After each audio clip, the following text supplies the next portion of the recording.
Good morning dear student, welcome to the way of solution number 1 study channel West Bengal. তো আমি তোমাদের রাঠন sir, তোমরা এখন পাচ্ছ জিকে ইউনিভার্স থেকে সায়েন্স স্পেশাল ক্লাস নাম্বার 3। তো আমরা গত সপ্তাহে কিন্তু দুটি ক্লাস নিয়েছি সায়েন্স থেকে, তো আজকে হচ্ছে তৃতীয় ক্লাস।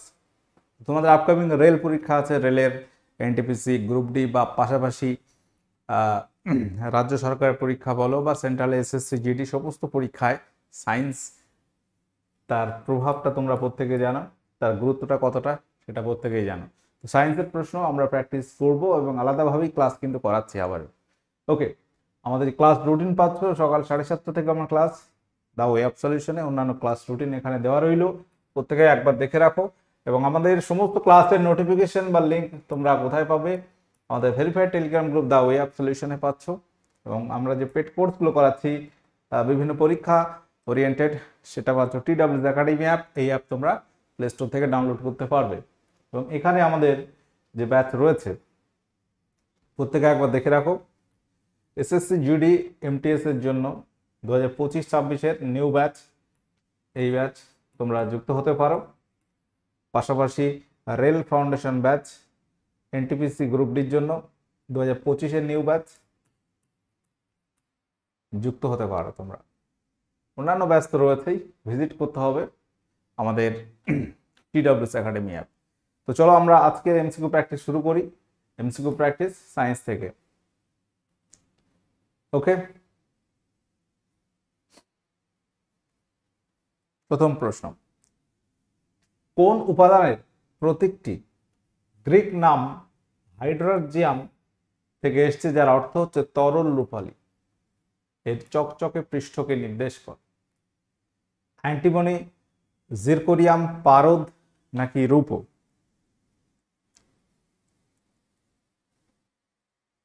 কোশ্চেন নাম্বার 1, প্রত্যেকে অ্যান্সার করো, এটা তোমরা পারবে। আমরা অ্যান্টিমনি এর সংকেত কি জানি বলো তো? SB। পারদ জানি HG, রূপো AG। তো এখানে পারদের সংকেত লিখি আমরা HG, হাইড্রোজিয়াম HG। তো এটা থেকে কিন্তু আমরা এটা বলতে পারি। তো এখানে অপশন হয়ে যাবে অপশন সি, পারদ। সঠিক উত্তর অপশন সি, পারদ। মনে রাখতে হবে পারদ যারকে আমরা বলি তরল ধাতু। পারদ একটি কি তরল ধাতু, সাধারণ উষ্ণতায় এটি তরল এবং এটি ধাতু তাপ ও তড়িতের সুপরিবাহী, যাকে ইংলিশে আমরা মার্কারি বলি। সংকেত বলছি HG, যেটা গ্রিক নাম হাইড্রোজিয়াম থেকে এসেছে, যার অর্থ তরল রূপালী চকচকে পৃষ্ঠ। পরবর্তী প্রশ্ন। আরে বাবা, এখানে রিমোটে একটু ডিস্টার্ব হচ্ছে আমাদের। যাই হোক, তোমরা অপশনটা দেখেই ফেললে। এটাও একই রকম প্রশ্ন। দেখো, আমরা সোনা যাকে বলি AU, তাই তো AU, হঠাৎ করে গোল্ড যার সংকেত হয়ে গেল AU। আমরা অ্যালুমিনিয়াম যখন বলি লিখি AL, আর্গন লিখি AR। তো এখানে এই যে অ্যাংলো স্যাক্সন শব্দ থেকে নেওয়া হয়েছে এই শব্দ, যার এবং এর প্রতীক হচ্ছে ল্যাটিন শব্দ ওরাম থেকে এসছে, ওরাম থেকে এসছে। এটা হচ্ছে গোল্ড বা সোনা, সংকেত হচ্ছে AU। ঠিক আছে, আচ্ছা পরবর্তী কোশ্চেন আমরা যাচ্ছি। এখানে CHCl3, CHCl3 এর সাধারণ নাম কি বলো? অপশন তো দেখেই ফেললে, রিমোটে ডিস্টার্ব হচ্ছে। CHCl3 এটা সাধারণ নাম কিসের? ক্লোরোফর্ম। ক্লোরোফর্ম আমরা কি চেতনা নাশক হিসেবে ব্যবহার করি। ক্লোরোফর্ম যার সংকেত CHCl3, CHCl3।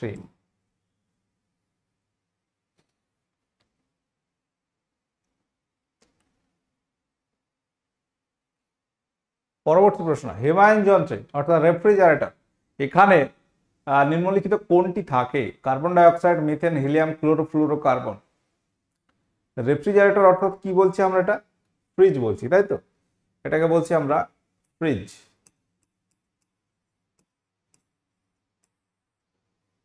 এখানে বলতে হবে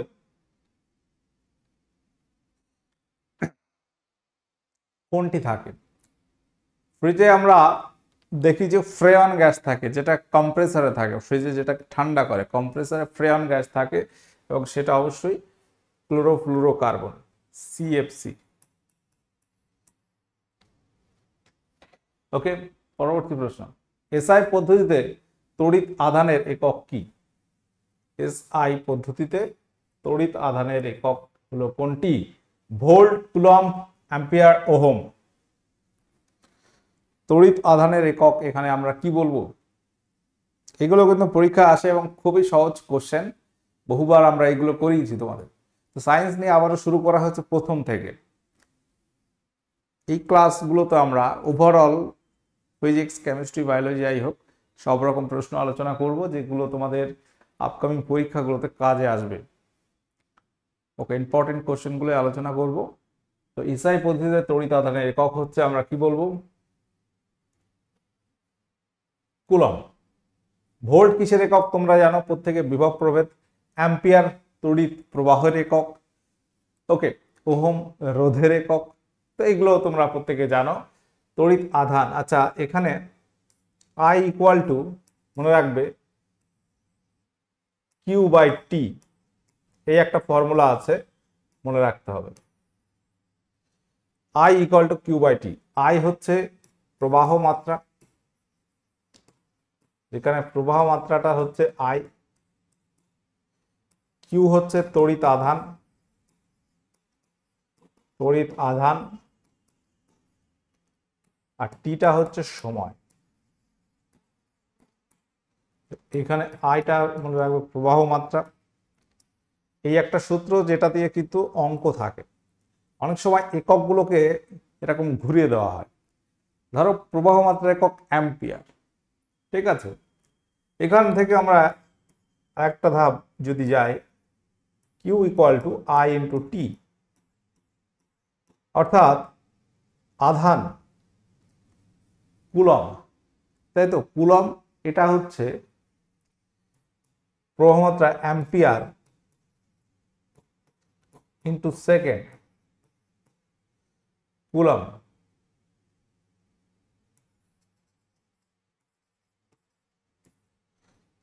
এটা কিন্তু অ্যাম্পিয়ার ইন্টু সেকেন্ড, এটাও কিন্তু লেখা যায়।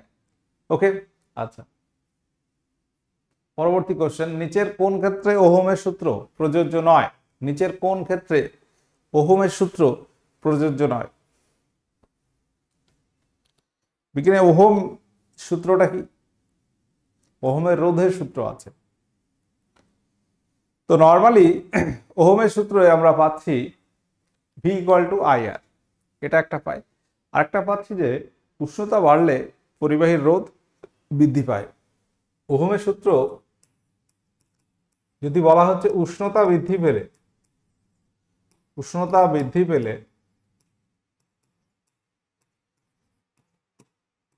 পরিবাহীর রোধ বৃদ্ধি পাবে। রোধ মানে হচ্ছে বাধা, বৃদ্ধি পায়। এটা হচ্ছে ওহমের সূত্র অনুসারে আমরা বলতে পারি। উষ্ণতা বৃদ্ধি পেলে পরিবাহী রোধ বৃদ্ধি পায়। এক্ষেত্রে যেটা ঘটনা ঘটছে, উষ্ণতা বৃদ্ধি পেলে পরিবাহী রোধ কমে কিছু কিছু ক্ষেত্রে, সেইগুলোকে বলা হচ্ছে ওহমের সূত্র এখানে প্রযোজ্য নয়। উষ্ণতা বৃদ্ধি পেলে রোধ কমে যায় অর্ধপরিবাহীদের। অর্ধপরিবাহী এখানে এক্সাম্পল আমরা কি বলবো? সিলিকন। অপশন সি যারা করেছে উত্তর সঠিক হয়েছে। এই অর্ধপরিবাহী যারা আছে, অর্ধপরিবাহীর ক্ষেত্রে আমরা ব্যতিক্রম ঘটনা পাই। অর্ধপরিবাহীর এক্সাম্পল কি কি আছে? আমরা সিলিকন বলতে পারি, জার্মেনিয়াম বলতে পারি, সেলেনিয়াম বলতে পারি। অর্ধপরিবাহীর এখানে আমরা কিছু নাম মনে রাখবে তোমরা। অর্ধপরিবাহী, সিলিকন,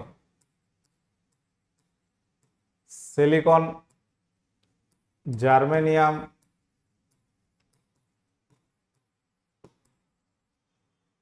সেলেনিয়াম, এই সমস্ত পদার্থগুলি হচ্ছে অর্ধপরিবাহের মধ্যে ধরা হয়, যেগুলো ওহমের সূত্র প্রযোজ্য নয় বা ওহমের সূত্রের বিপরীত। উষ্ণতা বাড়লে এই সমস্ত পদার্থের রোধ কমে যায়। ঠিক আছে, আচ্ছা পরবর্তী প্রশ্ন।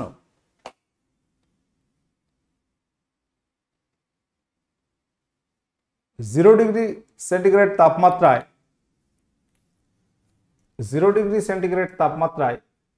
10 গ্রাম বরফকে 800 ক্যালোরি তাপ প্রয়োগ করলে নিম্নের কোন ঘটনা ঘটবে? কোশ্চেনটা একটু ভালো করে ভেবে চিন্তে অ্যান্সার করতে হবে। 0 ডিগ্রি সেন্টিগ্রেড টেম্পারেচারে 10 গ্রাম বরফকে তুমি 800 ক্যালোরি তাপ প্রয়োগ করলে এখানে কোন ঘটনা ঘটবে? অপশানে বলা হচ্ছে প্রায় অর্ধেক বরফ গলে যাবে। অপশান বিতে বলা হচ্ছে সব বরফ জল হয়ে বাষ্প হয়ে যাবে। অপশন সি বলা হচ্ছে 10 ডিগ্রি সেন্টিগ্রেড তাপমাত্রায় 10 গ্রাম জল পাওয়া যাবে। আচ্ছা, অপশন ডি 0 ডিগ্রি সেন্টিগ্রেড তাপমাত্রায় 10 গ্রাম জল পাওয়া যাবে। কোন অপশনটি এখানে সঠিক বলবে? এটা কিন্তু খুবই ইজি একটা কোশ্চেন, তোমরা যারা একটু প্রশ্নটা ভাববে অ্যান্সার ঠিক পেয়ে যাবে। 800 ক্যালোরি তাপ দিচ্ছি, কত ক্যালোরি? 800 ক্যালোরি। কত গ্রাম বরফকে? 10 গ্রাম। আচ্ছা, আমরা এখানে একটা পয়েন্ট তোমাদেরকে একটু মনে করিয়ে দেব যে বরফ গলনের লিন তাপ কত। বরফ গলনের লিন তাপ কত? 80 ক্যালোরি পার গ্রাম, এটা প্রত্যেকে জানো। অর্থাৎ বরফ, এক খণ্ড বরফ যদি সেটা গলে জল হয়ে যায় বা তুমি বরফটাকে গলিয়ে জল করতে চাইছো, তাহলে তাপ দিতে হবে। সেই বরফটা গলে যখন জল হবে তাহলে ওই বরফটাকে কতটা তাপ দিতে হবে? আমরা লিন তাপের কনসেপ্টটা কোথা থেকে পাচ্ছি? বলা হচ্ছে উষ্ণতার পরিবর্তন হবে না, কিন্তু পদার্থের অবস্থার পরিবর্তন হবে, সেই তাপটাকে লিন তাপ বলা হয়।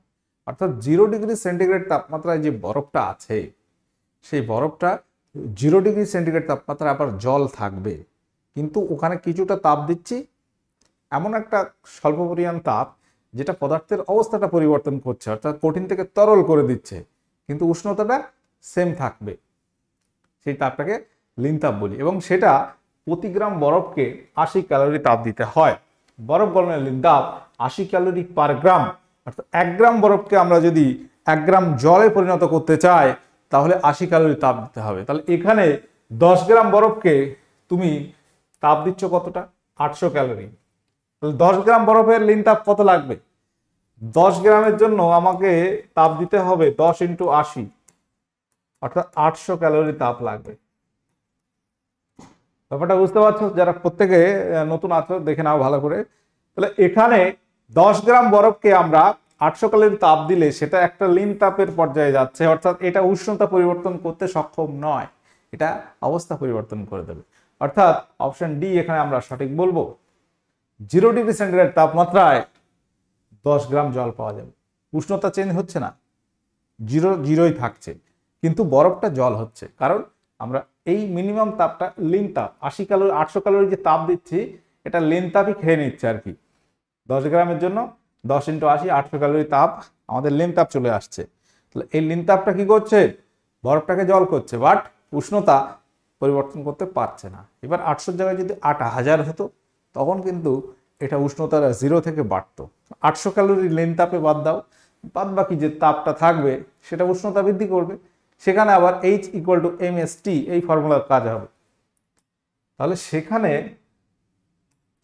তাপের একটা ফর্মুলা রয়েছে, H = mst। এইচটা হচ্ছে, এখানে H হচ্ছে গৃহীত বা বর্জিত তাপ,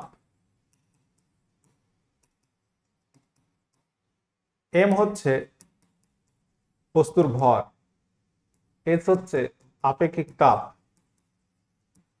স্পেসিফিক হিট, আর T হচ্ছে উষ্ণতার পার্থক্য।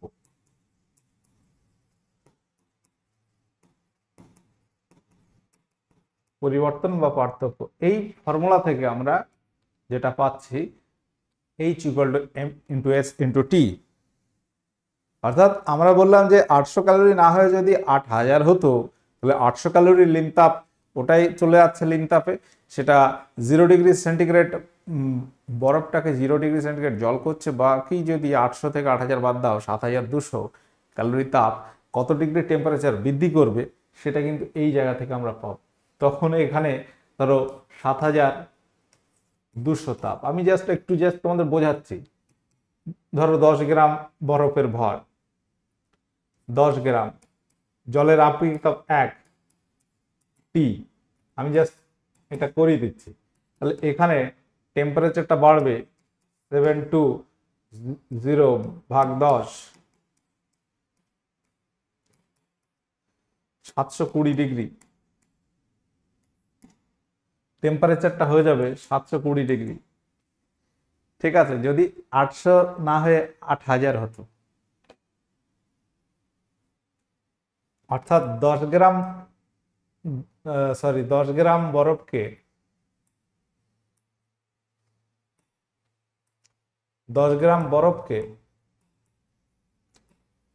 8000 ক্যালোরি তাপ দিলে কত ডিগ্রি টেম্পারেচার হবে, কত তাপমাত্রা হবে 0 ডিগ্রি সেন্টিগ্রেড উষ্ণতায় কত তাপমাত্রা হবে? সেক্ষেত্রে এটা করতে হবে তোমাকে। ঠিক আছে, 8000 ক্যালোরি তাপ। সময় নিয়েছি অঙ্কটা, একটু জাস্ট তোমাদের বিষয়টাকে বুঝিয়ে দিচ্ছি। তাহলে 800 ক্যালোরি কমিয়ে দিয়েছি লিন তাপ। এবার ওটা 0 থেকে 720 পর্যন্ত যাবে, কারণ জলের ভর 10 গ্রাম। আচ্ছা, এখানে আমরা সিজিএস করেছি। ঠিক আছে, চলো এটা আমি জাস্ট একটা ক্যালকুলেশন করে দেখিয়েছি। 10 গ্রামের জায়গায় যদি 500 গ্রাম হয়, তাহলে সেটা আর 10-এর জায়গায় 500 দিয়ে ভাগ হবে। ঠিক আছে, অতটা যাবে না। আচ্ছা, 0 কেলভিনে থাকা শুদ্ধ সিলিকন হলো কি? দেখো, এই যে বিষয়গুলো একটু বললাম তোমাদের কাজে লাগবে। এমন নয় যে স্যার ফালতু ফালতু সময় নষ্ট করছে। বিশেষ করে রেলের পরীক্ষা যখন দেবে তখন দেখবে কাজে লাগছে। এমন তো নয় কেউ রেলের পরীক্ষা দেবে না, সবাই দিচ্ছ রেলের পরীক্ষা। হয়তো তোমার টার্গেট এসএসসি জিডি, বাট তুমি কিন্তু ফর্ম ফিল আপ সবই করেছো, তাই তো? সবগুলোই দিতে হবে পরীক্ষা। তুমি একটা টার্গেট মেন রাখো, আর আমরা যেটা বলে থাকি একটা মুখ্য একটা গৌণ থাকবে। শুদ্ধ সিলিকন 0 কেলভিন মানে কত ডিগ্রি টেম্পারেচার বলো তো সেলসিয়াসে? -273 ডিগ্রি সেন্টিগ্রেড। এত কম তাপমাত্রায় একটা শুদ্ধ সিলিকন এমনি অর্ধপরিবাহী, অর্ধেক পরিবাহী, আর এ অন্তরক হয়ে যাবে। কোনো পরিবাহী তা দেখাবে না। অন্তরক মানে পুরো কুপরিবাহী। আমরা কি জানি? আমরা উষ্ণতা বাড়লে সিলিকনের রোধ কমতে থাকে। উষ্ণতা বাড়লে রোধ কমতে থাকে। যত উষ্ণতা বাড়াবে তত সিলিকন ভালো পরিবাহিতা দেখাবে। উষ্ণতা যত বাড়াবে সিলিকন বেশি ভালো পরিবাহী হবে। আবার যত উষ্ণতা কমাবে সেটা আর তড়িৎ পরিবহন করবেই না। একেবারে 0 কেলভিনে যখন যাবে সেটা টোটালি কুপরিবাহী, অন্তরক, ইনসুলেটর। যেমন আমরা একটা তামার তারে প্লাস্টিকের কভার দেখতে পাই, সেটা অন্তরক। ঠিক আছে, অন্তরকের মতো কাজ করবে। আচ্ছা, পরবর্তী কোশ্চেন। উত্তম তাপ শোষকরা কি করে? দুর্বল বিকিরক, অবিকিরক, উত্তম বিকিরক নাকি উচ্চ পালিশযুক্ত হয়? উত্তম যারা তাপ শোষক হয়, বিশেষ করে কালো, এই যে কালো রঙের ড্রেস পরে গরমকালে এখন বার হও, খবর আছে এত গরম হবে ভাবা যাবে না। কিন্তু গরমকালে বলা হয় যে লাইট কালার ড্রেস পরতে, সাদা বা অন্যান্য লাইট কালার, যেগুলোকে কি গরমটা কম লাগে। সূর্যের তাপমাত্রা আসলে, অর্থাৎ সানলাইট তোমার গায়ে পড়লে অতটা গরম লাগবে না যতটা কালো ড্রেস পরলে লাগে। কালো বস্তু, বিশেষ করে কৃষ্ণ বস্তু, বেশি তাপ শোষণ করে বা দ্রুত তাপ ছেড়ে দেয়। অর্থাৎ কৃষ্ণ রঙের বস্তুকে আমরা বলি উত্তম শোষক। কালো রঙের বস্তু সেটা কিন্তু আবার দ্রুত তাপও ছেড়ে দেবে। ঠিক আছে, তাপটা অনেক সময় ধরে রাখতে আবার পারে না। পরবর্তী কোশ্চেন। আরে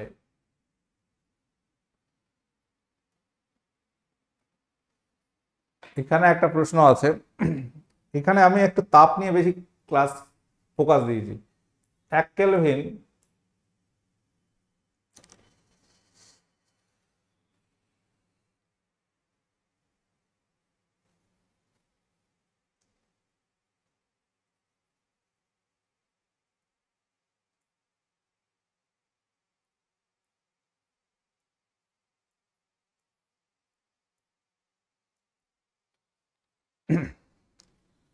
কোনো বস্তুর তাপমাত্রা 1 কেলভিন বৃদ্ধি করতে প্রয়োজনীয় তাপকে আমরা কি বলি?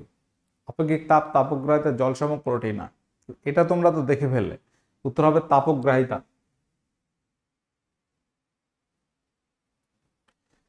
আপেক্ষিক তাপ কাকে বলা হয় তাহলে? মনে রাখবে, একক ভরের বস্তু, একক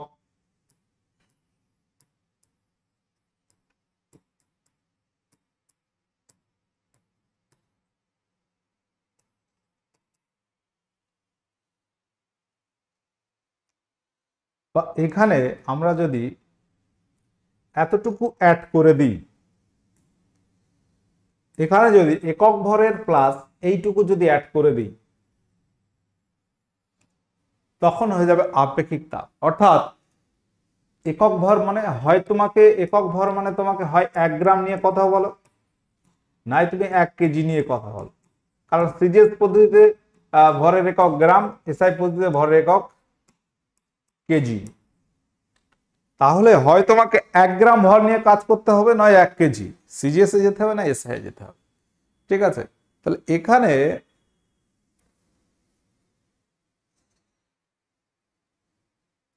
কি বলছি বোঝা যাচ্ছে? এখানে যেটা বলতে চাইছি আমরা, যে কোনো বস্তুর তাপমাত্রা 1 কেলভিন বৃদ্ধি করতে যে তাপ প্রয়োজন সেটাকে বলছি তাপগ্রাহিতা, থার্মাল ক্যাপাসিটি। স্পেসিফিক হিট কি? স্পেসিফিক হিট বা আপেক্ষিক তাপ হচ্ছে একক ভর। একক ভর মানে হয় 1 গ্রাম না 1 কেজি। একক, একক মানে 1, তাই তো? একক ভরের কোনো বস্তুর তাপমাত্রা 1 কেলভিন বৃদ্ধি করতে প্রয়োজনীয় তাপকে বলা হয় আপেক্ষিক তাপ। তবে দুটো সংজ্ঞার মধ্যে পার্থক্য একটা জায়গায়, আপেক্ষিক তাপকে একক ভর নিতে হবে, তাপগ্রাহিতায় কোনো ভরের উল্লেখ নেই, যে কোনো ভর। ঠিক আছে, এটা কিন্তু খেয়াল রাখতে হবে। পরবর্তী কোশ্চেন, নিচের কোনটি স্কেলার রাশি? নিচে হয়তো প্রশ্ন একটু কম আলোচনা হবে, কিন্তু যেগুলো আলোচনা হচ্ছে এগুলো চিরস্থায়ী। ঠিক আছে, অর্থাৎ মাথায় ঢুকে থাকবে, তোমাদের ব্যাপারগুলো বুঝতে হবে। সবসময় মনে থাকে তুমি অঙ্ক কি মুখস্থ করো? অঙ্ক ক্যালকুলেশন করতে করতে সিস্টেমটা জেনে রাখতে হবে। ক্যালকুলেশন করতে করতে ঠিক বেরিয়ে যাবে অ্যান্সার, তাই তো? তো এই ফিজিক্স এটা এরকম অনেকটাই। বিষয়টা একবার বুঝে নিলে তোমার আর ভুল হবে না, ওটা থেকে গেল চিরস্থায়ী মাথায়। স্কেলার ভেক্টর প্রত্যেকে জানো, স্কেলার হচ্ছে যার মান আছে, আর ভেক্টর মান এবং অভিমুখ দুটোই থাকে। দ্রুতি, স্পিড,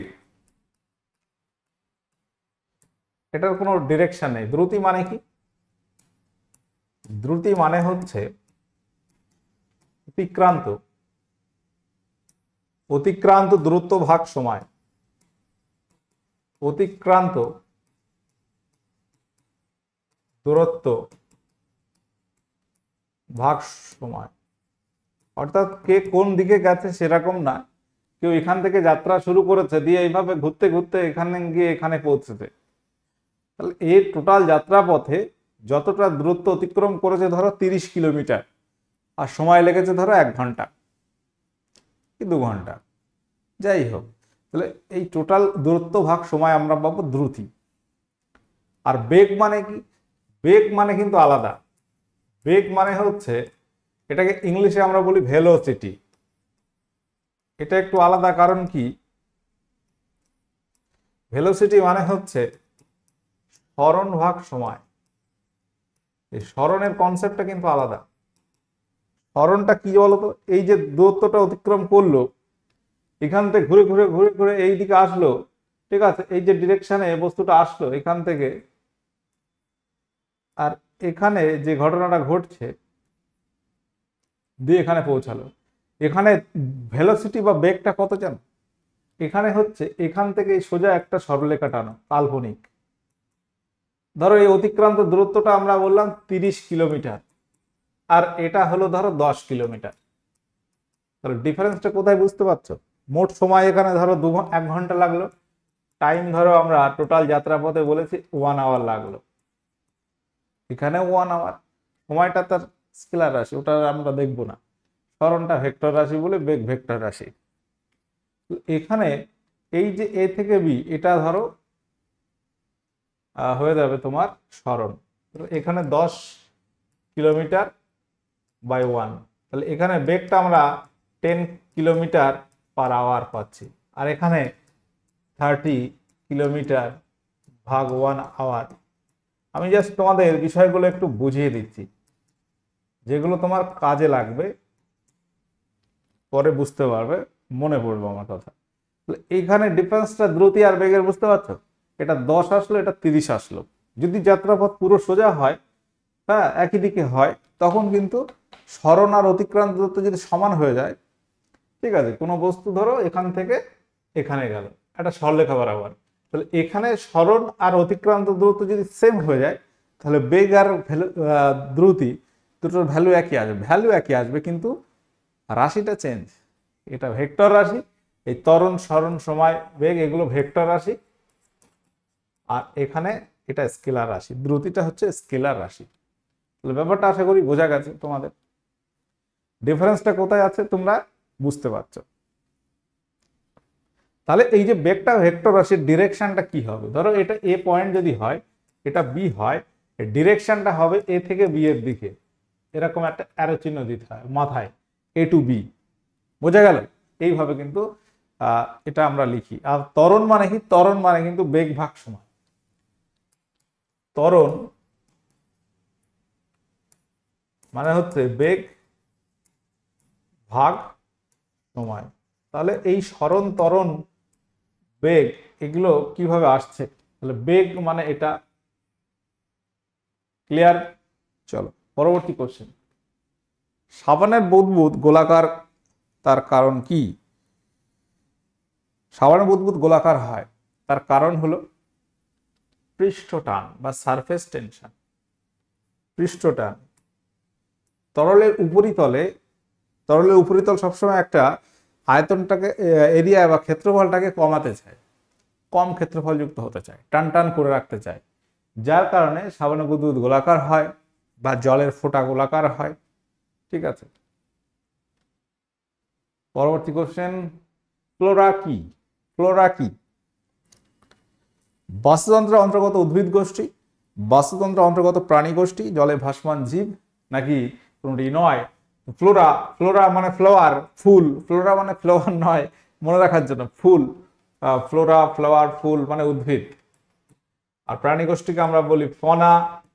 সাপের ফনা আছে, সেই ফনা, সাপ একটা প্রাণী। প্রাণী গোষ্ঠীকে আমরা, বাস্তুতন্ত্রের অন্তর্গত প্রাণী গোষ্ঠীকে বলি ফনা, আর উদ্ভিদ গোষ্ঠীকে বলি ফ্লোরা। ওকে, এটা কিন্তু মনে রাখার জন্য বললাম। স্বাভাবিক বিয়োজকের উদাহরণ কি হবে? এই বিয়োজক কারা বাস্তুতন্ত্রে? বিয়োজক মানে কি? বিয়োজন করছে। বিয়োজকটা কি? মানে বাস্তুতন্ত্রে আমরা দেখি ধরো একটা উদ্ভিদ মরে গেছে, মাটিতে পড়ে আছে, আস্তে আস্তে ধীরে ধীরে ওই যে উদ্ভিদ কাঠ ধীরে ধীরে পচে যাবে, পচে গিয়ে আবার মাটির সঙ্গে মিশে যাবে। তো এই যে পচে গেল, তো এর কারণটা হচ্ছে বিভিন্ন ব্যাকটেরিয়া, ছত্রাক। ঠিক আছে, তারা এই কাজটা করে, পচিয়ে দেয়, দিয়ে আবার পরিবেশে ফিরিয়ে দেয়। ওই জন্য এখানে ব্যাকটেরিয়া, ছত্রাক এগুলোকে বলা হয় স্বাভাবিক বিয়োজক। শৈবাল তো এক ধরনের উদ্ভিদ গোষ্ঠীর মধ্যেই পড়ছে। ঠিক আছে, শৈবাল যেটা সালোক সংশ্লেষ করতে পারে, শৈবাল। নিচের কোনটি ইনসিটু সংরক্ষণ নয়? ইনসিটু সংরক্ষণ কোথায় পায়? ইনসিটু আর এক্সিটু আমরা জানি। ইনসিটু সংরক্ষণ নয় বলতে কি? ন্যাশনাল পার্ক, অভয়ারণ্য, চিড়িয়াখানা। চিড়িয়াখানা মানে কৃত্রিমভাবে যে সংরক্ষণটা করা হয়, জীবের আবাসস্থলটাকে আমরা যে সংরক্ষণ করি, জাতীয় উদ্যান, অভয়ারণ্য, বায়োস্ফিয়ার রিজার্ভ, এগুলোকে আমরা বলবো ইনসিটু। আর এই চিড়িয়াখানাকে বলবো আমরা এক্সিটু। এক্সিটু রিজার্ভেশন বা রিজার্ভ। ওকে, নিচের কোনটি লোকাল হরমোন উদাহরণ? এটা তোমাদের আজকের হোমওয়ার্ক থাকলো। দেখো আজকে প্রশ্ন একটু কম আলোচনা হলেও দুটো একটা ম্যাথ যেগুলো করিয়েছি তোমাদের দেখবে পরীক্ষায় চলে আসছে, ওই ধরনের ম্যাথ পরীক্ষায় কাজে লাগবে। ঠিক আছে, ওকে। তাহলে আজকের 16টা কোশ্চেন হলো এমন নয় যে তোমাদের লস হয়ে গেছে, অনেক কিছু ইনফরমেশন ছিল, অনেক কিছু বোঝার বিষয় ছিল। ঠিক আছে, সকলে ভালো থাকো, সুস্থ থাকো, দেখা হচ্ছে নেক্সট ক্লাসে। ওকে, টাটা, বাই।